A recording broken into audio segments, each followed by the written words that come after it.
Hello, everyone. This is Dan from USMX Football here. Today, bringing you the 25-26 Premier League table prediction. Now, let's just jump right into this. I want to say sorry about the lack of uploads. I've been on holiday for the past month, so haven't been able to upload, but better time as ever to start right now. So, I kind of want to start at top to bottom. Relegation, mid-table, European spots, and then top four, obviously. So relegation candidates. I've been thinking about this for a while. What teams, in my opinion, have maybe not necessarily done. So let's first get in the relegation guys who came up. So that's going to be Burnley, Leeds, and Sunderland. If we have another situation this season where the three promoted teams go down again, I think it might be time for the league to start looking at how they handle promotion relegation teams, because it's getting a bit ridiculous for this to happen, three times in a row, back to back to back season. So at least this season, I think it won't be the case. I think at least one of these teams has done enough to where they should stay up. In my opinion, that's going to be Sunderland. Leeds, in my opinion, I'm a big fan of them, but I think some of their business has been really stupid. Particularly, I'm looking at Sean Longstaff and Dominic Calvert-Lewin. I know they have some good players already, and maybe they're thinking they can complement them, such as Willy Nonto, and maybe like a Ramazani, a Largi Ramazani. But those two particular signings, in my opinion, are such heavy investments in terms of wages. Calvert-Lewin's free, but they're paying good money for Longstaff. And in my opinion, that money could be used on such better quality players.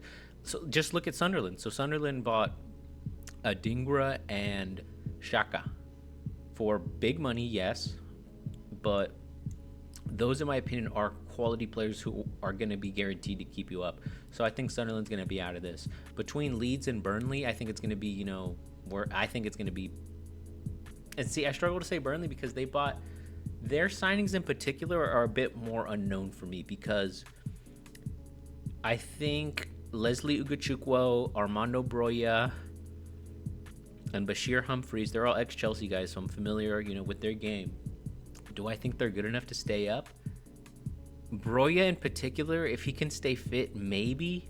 But, that's been the biggest trouble with him at Chelsea, is that he's just never been able to stay fit. So I think Burnley's going to have trouble, but I think they'll kind of be a bit better than the rest. Leeds, I think, are going to be in for a long season, as much as I really like them. And I think the other one who's going to have trouble is going to be Brentford. Now, people have been talking about, their signings have been so good. You know what? I'm thinking about Wolves too, but I think Brentford signings, and it's one of those things where they have such a great track record of these signings. So you should just trust the process. But I think putting in a manager who's never, he's a set piece coach, but that's not a Premier League coach. I think it's going to look something like this: Brentford, Burnley, Leeds, and you could swap around really these three. But I think it's going to look something like that. It probably will look like that. And then Wolves, as much as I like my Chelsea boys, I don't know if everything else around them in that Burnley team is enough to keep them up. Also because they lost their goalkeeper, Mark Trafford. Is it Trafford? Yeah, Trafford to City. So that's going to be my bottom four. I think Wolves are going to just hang on as well. So it'll look like Wolves, Brentford, Leeds, Burnley. And then West Ham and Sunderland. I don't have a lot of hopes for West Ham either. Losing Kudus, that's a big loss. But I think Edson will, him and Bowen, a few other players, I think there's enough quality there to keep them up. But I think Sunderland will also have a better season than West Ham. I think that's how that's going to look at the bottom. There's a few other teams that I kind of wanted to bring down from up here. Bournemouth, I think they're going to have a big hold on, I might reconsider with Bournemouth. Although Andoni Iraola is a very good coach, who I think, don't underestimate what he can do, even though he's lost pretty much his entire back line. I don't know if he'll be able to replicate even half of what he did last season. So I don't think they're going to be in any relegation trouble, but I think mid-table to bottom mid, lower mid-table is probably where they're going to be. So I'm just moving some of the bigger teams up here so I don't get too confused. We'll talk about United in a second. So let me make sure I'm now okay. Spurs, I don't think they're going to have this bad of a season. The big six, I'll throw them up there for now, so we can talk about these guys. So I think maybe about 14th around there is good. Villa and Newcastle, I'll move them up a little bit too, because I think they'll be a little, not much better than these guys, but a bit. So that kind of leaves us with this group of Fulham, Nottingham. Is there anyone else I'm missing? Okay, no, and Brighton, I would say as well. Who, at the moment of recording this, they still have Carlos Baleba.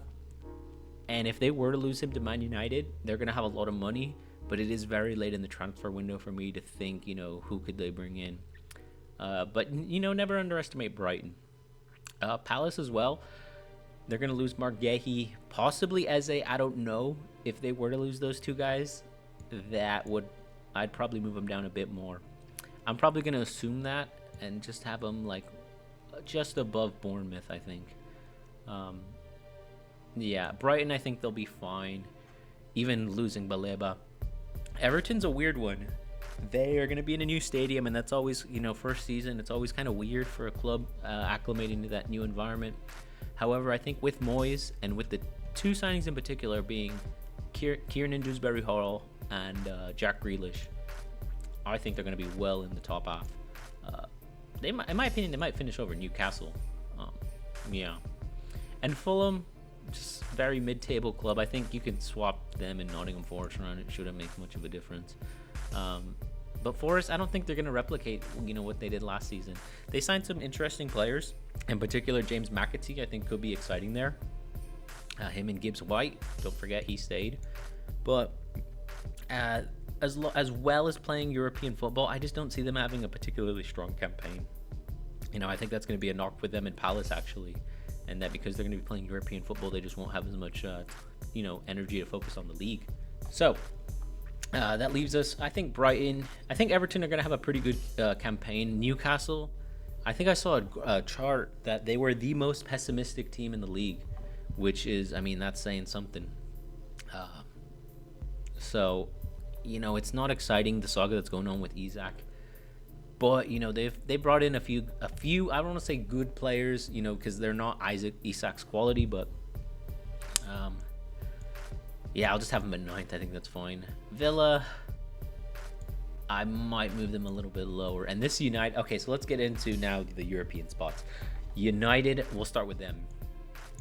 They spent a lot of money, and I really don't know where it's come from, to be honest. That's just them being massive, I suppose. But do I think, and it does come down to any final signings they make, but do I think Ruben Amorim is going to be able to bring them up that much from where they were? Kind of, but I think it'll be at the very, kind of bottom of those European spots. I don't know if, because you're going to take time to acclimate with all these new players, particularly getting that attack rolling with Mbeumo, Cunha, and Šeško. And that, as a Chelsea fan, when we brought in all those signings, I know it takes time. And even with a coach like Amorim, who's still kind of getting his system down packed, I don't expect they're going to be a roaring success. And also because that midfield is very suspect at the moment.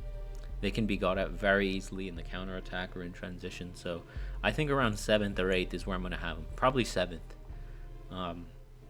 Yeah, and I think Spurs, I'll go to Spurs next. I think they've done some excellent business.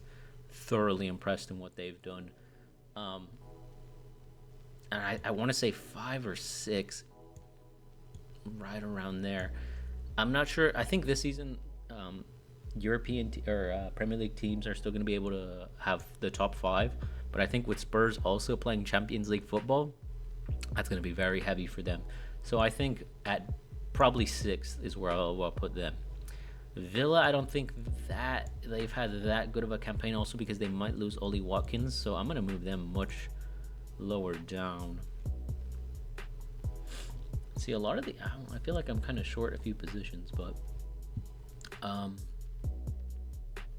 You know what? Then I should probably bump these guys up, but I don't think that's where it's tricky. Hmm.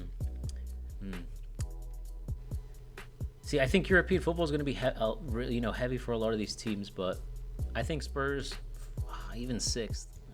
I see. I don't think Villa have had an impressive transfer business. Uh, Newcastle, I don't think you're gonna. You know what? Let me switch. I'll put Everton down. Newcastle there. I struggle even to do that. I feel like Brighton won't be better. Yeah, I don't think any of these guys are gonna be better than what I have over there. So I'm being generous, but I feel like fifth is kind of high for Spurs considering they're gonna be in the Champions League. So let's get into the top four already. I'm biased as hell, so let's get with the Chelsea. We're winning the league. Set it here, write it down. And I'm being a little bit hyperbolic, but not really. I think what's that meme? They say it's delusional, but when it works out, was it ever really delusional? And maybe, yeah, I'm getting a bit ahead of myself. We have a lot of signings that we need to bring in, like Gittins, Joao Pedro, Estevao, big unknowns. If they're going to be able to get, at least 10 a season. Individually, 10 goals, 10 assists. I don't care, either or. But at least looking at our opposition, of these three teams, the one that scares me the most, I think, is going to be City. Liverpool, yeah, they've spent a lot of money, but that defense is not intimidating to me. And even that midfield, McAllister, Gravenberch, and Szoboszlai, they're okay. There's not one particular, defensive midfielder in there that I'm worried about. Gravenberch is fine. I've never thought, people rate him so highly. I never thought he's been that good, but I don't think they're going to get fourth. I think, I'll say fourth. I think Liverpool are going to have a much less impressive season than what everyone's giving him credit for. I think Kerkez might be okay, but I think Frimpong is going to need some time to adjust. And even if they do sign Isak, I don't think, you have an amazing attack, but your midfield's a little your midfield, not lackluster, but your midfield has to work so hard to compensate for your attack. And they help too. The attack helps defend, but your defense is just not there. So I'm going to go Liverpool fourth, Arsenal third, City, and I'm comfortable with that. I really am. Arsenal, I'm impressed with their business. I think Gyökeres might come good, but at the same time, it's such a big jump from Portuguese football to Premier League football. And, they've had a good system around already, and Madueke might come good, but for now, I think City's just going to have a bit more with their signings because, they've really, in my opinion, invested in the right areas. I know a few of their fans say that they're a little shaky in midfield, but I think with Reinders, Rodri, Kovacic, they got through that last season without Rodri in there, and I think with Reinders, and I know Rodri's going to be missing the first couple months, I think, of this season, and who knows if he's going to be, fit all season because such a big injury and then getting injured again, it's worrying, but hopefully that's not the case. But I think Pep is just way too familiar with this league at this point. This is going to be his 10th year now, I believe, 16, 17. We're going to be going up on 10 years now, yeah, that he's been in English top flight, and he just knows this league too well. And I think, yes, he's going to have a lot of players he needs to bring up to speed, get familiar with this system, particularly maybe Cherki, understanding how he wants to fit him in. But, with all that said, I think as now is as good a time as ever for Chelsea to take advantage of the kind of jockeying that's going on around at the top spots. I know Arsenal fans will say, oh, this is our season to win it, but I'm just not that impressed with the signings of, Gyökeres is all right, but I'm like, he should be hitting his prime right now. I don't want to say he's, older past his prime. That's just, the Chelsea age thing frying my mind, but he's a good age, hits his prime, but I just don't know if he's going to be what they need to put him over the edge, because that was a problem last season with Arsenal, right? Is that they just couldn't score enough goals. That attack wasn't it. So you'd think, signing a big striker, top striker, that'll get him over the edge. But I'm just not sure if he's the guy. And I think Man City with Holland, that is a much more known quantity that I can trust. And maybe I should have them winning the league over Chelsea. That's probably what's going to happen. But this is a Chelsea fan channel, in part. So who would I be if not to do this? So that's going to be it for the table. We're going to have Chelsea, City, Arsenal, Liverpool as our top 4. Spurs, United, 5 and 6. Newcastle, Villa, Everton, and Brighton rounding up the top 10. And then Fulham, Forest, Palace, Bournemouth, Sunderland, 11 through 15. West Ham, Wolves, just above relegation. And then I have, thinking about it now, do I think Brentford is going to go down? I don't know. I think...